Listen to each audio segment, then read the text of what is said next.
Hey guys, Kia for thebuttonsmashers.com, and this is our review for Senran Kagura Burst Renewal.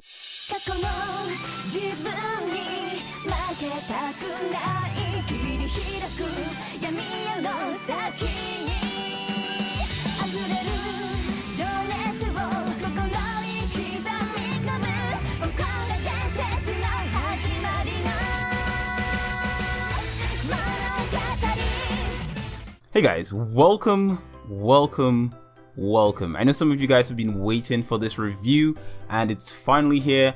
As you guys obviously know, I am hugely biased to the Senran Kagura series, so keep that in mind as we jump into this review. Some of the things may be a little bit glossed over, but I have made sure to cover everything about the game that I saw as good and bad, and hopefully you guys can understand that. So without further ado, let's just jump into it. Senran Kagura Burst Renewal is a unique entry in the Senran Kagura series. This uniqueness relates to the delay of its release and the nature of it being a remake. From a story perspective, this new entry is a direct remake of the 3DS title Senran Kagura Burst. Now, although it does use the same plot, it does deviate a bit from the original and also has very different gameplay. The gameplay is very similar to Senran Kagura Shinobi Versus and Estival Versus, instead of the 2.5D perspective of the original. This means 3D stages consisting of multiple enemies, lots of visual flair, and flashy special moves. Burst Renewal is basically a modern take on the original story, and for that it is brilliant. Fundamentally, the gameplay is primarily the same as the Versus titles, but instead of being able to activate Yin and Yang transformation during missions, you're expected to choose if you want to use Yin before the battle begins. This consequentially removes some of the strategy that the other titles benefits from. Along with the addition of Burst Mode, it's not really necessary to ever use Yin. Other than that, the combos are just as fluid as ever, and most moves are unchanged. This means characters like Homura will simply dominate while other characters like Haruka would, continue to suck. The transformations look great, and special moves do too. There are less cutaways for special moves, which may either serve as a good or bad thing depending on your individual preferences.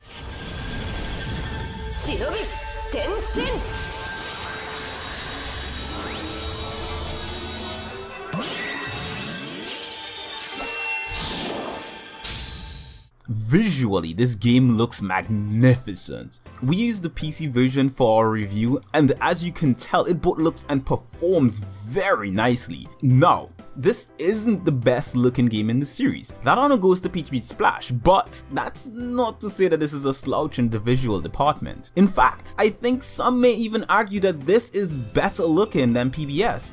And in a way, they may be right. But my perspective is that PBS is better because I personally like the artistic style used in that game. Burst Renewal uses a slightly different style for the environments and post-processing. In a way, it looks a tiny bit less cartoony in motion, something that some may desire, just not me. As for the flashy effects, that's where there's no debate as for which is queen. The game uses bright color effects along with an omnipresent effect for enemy attack patterns. These patterns serve a practical purpose to improve counterattacks, but some may find that it makes the game too easy. Also, these visual features cannot be disabled, so those who don't like them will have to suck it up if they wish to play this game. There aren't any robust settings for this title, which is a huge issue on the PC. The settings menu primarily serves as a means to turn on and off some of the ecchi visual cues, audio, and resolution settings. Now, I know that there are much more options than that, but none of them are going to change your experience with the game in a fundamental way. The omission of settings like scroll speed, advanced graphic settings, and the ability to limit the amount of visual cues on the screen are just a few of the missing settings that keeps this title from being perfect.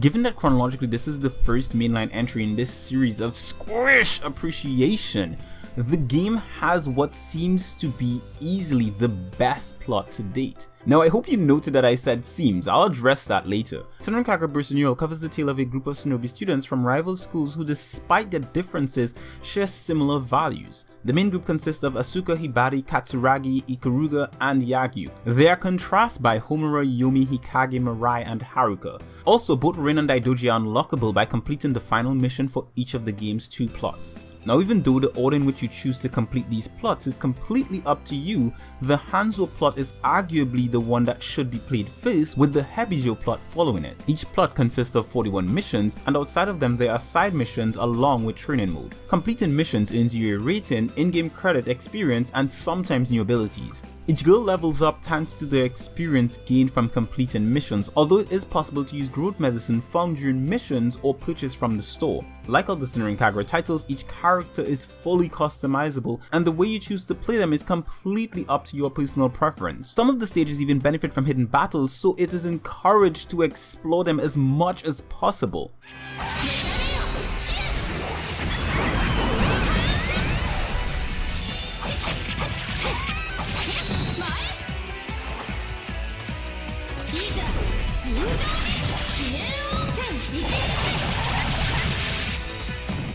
The game will receive DLC for the other characters that were available in the Versus titles at a later date. Some of the DLC will include stories for the girls from the other schools exploring their escapades during the events of the first game. At the time of writing, there's only one paid DLC, and that was for the soundtrack. But given the track record of this series, we're likely to get lots of cosmetic DLC eclipsing the cost of the base game. This is unequivocally the worst aspect of any Senran Kagura game, and it likely correlates to the size of unlockable outfits in this entry. Compared to most previous entries, this is probably the smallest collection of outfits, especially in the pantsu department. Gone is the pantsu lottery, and it's shakily store owner. Ayami, you shall be missed, girl. Shopping for outfits will never be the same without you. Now, the lack of pantsu is not the only shortcoming the game has. Senran Kagura Burst Renewal has a massive issue that cripples the plot. Remember I mentioned something before? During the visual novel segments that develops the story, the text scrolls at a ridiculous rate, almost like if someone set it to 3 to 4 times the regular speed, and it's obviously a bug because it cuts the audio mid-dialogue. XSEED Games also acknowledged it and are working on an update to fix it. The game did have a few other minor bugs, like it crashing when a controller was disconnected from the PC or audio not playing during some story segments. Most of these, however, just require a simple restart or reloading a mission to fix, hence the reason why I call them minor bugs.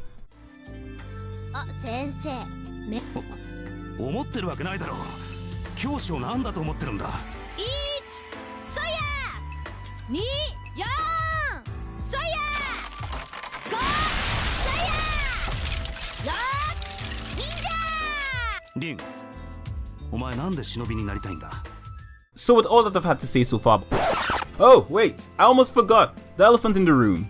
What about intimacy mode? The reason for the game being delayed. It is present in the PC version exclusively, but does it really serve any real purpose other than allowing the player to follow the characters? No. For the love of P-Life, it's good that it's there, but it would have been nice if it actually served a practical purpose.